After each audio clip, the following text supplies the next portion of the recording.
Hi, I'm Sophie from Newbury Comics, and we're sitting here with Tim from Rise Against today. Hello. Thank you for coming Thanks for down. having me. So, congratulations on the success of Appeal to Reason. Thank you. So, when will you be heading back to the studio for the next one? Let's see. We have we're wrapping up our tour with Rancid right now, and we head overseas for the rest of the year, pretty much, and then probably do one more tour of Australia in 2010. And at that point, you know, we'll probably go home, recharge our batteries, and start thinking about a new record. You know, next summer, next fall, sometime.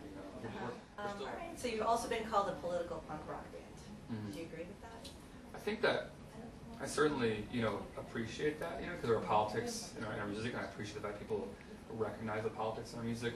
I don't know if the tag is fair, you know what I mean? Because I think that anybody who listens to Rise Against realizes that, you know, a lot of our songs have nothing to do with politics, you know what I mean? I think if you were looking for a political band, I think it'd be false advertising for me to, you know, take my city and say, we are a political band, here you go, you know what I mean? Because half those songs on there are not going to be political at all, you know what I mean? And some of our biggest singles, you know, have nothing to do with politics, you know? And so, in a lot of ways, I think it's kind of false advertising, but at the same time, you know, politics are a huge part of what we do. I think we get the tag because it's like, if you were just to sort of scan over Rise Against, you just see politics, you know, the name Rise Against. The title alone. The title alone. So I think people sort of, yeah, it just kind of, it hits them in the face so hard, like, oh, it must be political. It's like, when I think political, I think Rage Against the Machine and Anti-Flag, you know what I mean? And all these bands that really sort of delve really deep into politics, you know, and we certainly talk about it, but it's not something that I could really own up to. Okay, so then how would you describe your music? To someone that's never listened to Rise Against before, how would you describe it? I don't know. So, I mean, I think we're just a punk rock band. You know what I mean? And to me, that's another thing. Punk and politics are synonymous. You know what I mean? It's like, to me, you can't be punk without being political. You know what I mean? So it's like to have somebody say, "Oh, you're a political band." Well, it's like, well, yeah, we're a punk band. You know what I mean? Punk, in its very creation, was a political statement. You know what I mean? For the Ramones to pick up guitars and say, "Listen, we don't want to be Cheap Trick, and we don't want to be these rock bands, and we don't want to be Steely Dan. You know, we want to be just guys playing 3 chords." Like that, even though you probably won't find a political song on a Ramones record, like just in the simple creation of that band was a response to mainstream music. All right. So you've had a lot of lineup changes. So we found this graph on Wikipedia right here. Have you seen this before? And is it accurate by any chance? Is it accurate? Well, I'll say that me and Let's see what we got here. Me and Joe and Brandon have been pretty much in the band pretty much the whole time. Okay. You know what I mean? We had it's kind of a minor detail, but we did have a drummer before Brandon, but those were more like auditions than they were like real permanent drummers. You know what I mean? So Brandon really has been with us from the get-go. When people talk about member changes with Rise Against, it's only guitar players. Okay. We've had about 500,000 guitar players. So, yeah, me and Joe and Brandon have been in it. Tony, that's right. Tony was one of our first drummers when we first started the band. Who's this guy? Mr. Precision? He was our original guitar player. He played in the band 8 Fingers Louie with Joe.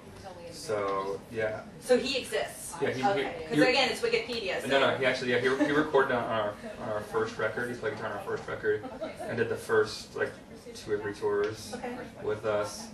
And then there's actually one guy missing, believe it or not. There was a guy. One guy missing. Did you hear that, folks? There was a guy named. Get it right on Wikipedia. Right. There was a guy named Kevin White who picked up where Mr. Precision left off.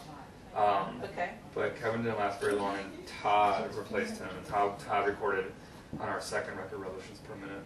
All right, so we need somebody to update Wikipedia for us and make those changes. Yeah. All right. So yeah, it's pretty. Is this impressive? It's pretty impressive. Yeah, it's fairly accurate. Yeah. So. We asked some of your fans on Facebook if they had any questions for you, and they did, and we actually had a ton of requests. So, Bob Cronin wants to know, what are you rising against? The man? The staple answer to this is we're rising against dumb interview questions. No. You know, I think that anybody growing up, you're always trying to overcome something, whether it's a shitty boss, America's foreign policy, the relationship you just got out of. You know what I mean? Like, life is about obstacles. Life is about overcoming those obstacles. All right, great. All right, Jazz. Kunch wants to know, Where does your inspiration come from?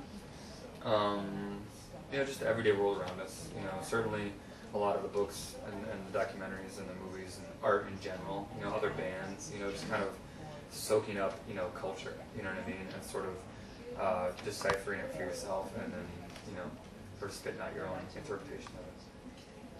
All right. So Cody Halle is in a band and wants to know how you started, and did you play local acoustic shows at first, or how did you get recognized in general? How I started with friends in my basement. You know, we played in bands just for fun. You know what I mean? We didn't really have any intention of actually doing shows or records or, you know, that kind of thing. We just put songs together because we were such big music fans. We wanted to see if we could do it ourselves, you know, and so we were just playing in basements, and that sort of spilled out into garages and the Knights of Columbus halls and that kind of thing, and pretty soon you had like a small band going together, and it was just, you know, starting early and playing with people and figuring out, you know, what playing the band is all about, you know, because it's more than just music, it's people skills, it's getting to know kids, it's like the chemistry, it's knowing how to work with people, and then, you know, at one point you realize, you know, if you're serious about it or if you're not serious about it, and then you just take it from there. It's a lot of risk, obviously. Yeah, definitely. Okay. So Julian Tybalt wants to know, how the hell did you get your voice to sound like that? I don't know. I don't have the answer to that question. It kind of just comes out. You know, I spent years, if I had to theorize, I spent years playing in crappy bands where you would be playing in a basement and everybody had just enough money to buy your own gear, but nobody had money for a PA. You know what I mean? So it's like, you were singing out of the Radio Shack microphone plugged into your guitar player's old amplifier, you know what I mean, which was the smallest thing in the room. And so when you were playing at that age, you know, it's like 14, 15 years old in a basement, and everyone's trying to be as loud as they can, you don't have the appropriate vocal, like, PA. If you didn't sing loud, you weren't heard. You know what I mean? There was no room to, like, you know, to be a Tom York crooner. You know what I mean? It was like you just had to sing as loud as you could. And so I think that's how I developed my vocal style. So the environment sort of created. I think so. I think so. And that said, like, I wasn't good for years. You know what I mean? Like, I didn't just open my mouth one day and, like, you hear what you hear on our new record. You know what I mean? Like, it took years to, like, really figure it out and then control it and then do it 5 nights a week. You know what I mean? Like, it was all a big learning process and a big learning curve. All right. So Tom Larney wants to know, what's it like having an ex-War member in your band? Zach is awesome. You know, he's got lots of stories, which is great. You know, I mean, anything remotely involved with Guar is just full of stories. You know, and we've met those guys are some of the nicest dudes. You know, you definitely find out that, like, Guar is one of the bands like everybody like knows. You know what I mean? Like, everybody has some sort of connection to Guar in some weird way. So yeah, Zach is he's great. Does he still have the costume? He doesn't. No, that's not like Guar. Sort of Halloween. So, yeah, I think it's sort of like band property maybe. Sell it on eBay. Yeah. All right. So Ben Legassi wants to know, do you like Cool Whip? Cool Whip. I haven't had Cool Whip in a long time. Well, there you go, folks. All right, so you guys are playing at the House of Blues the next 2 nights? Yes, we are. Cool, very exciting. They redid that place, so the sound is supposed to be really good. I hear, yeah, we're looking forward to it. Yeah. All right, so what's next for you guys? We'll finish this tour off this week with Rancid and Billy Talent, and then we'll do Lollapalooza the next weekend in Chicago, which should be epic. And then the next day we fly to Europe and do festivals over there.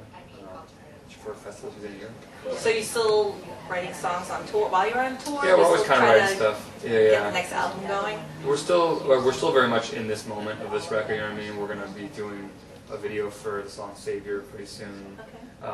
We're playing a Warped Tour anniversary show coming up, and so we'll probably go and do our next single on this record, and then you know, just I don't know. The record is still just sort of gaining momentum even now, which is crazy because it came out last October. And this is it, folks. Rise Against, Appeal to Reason.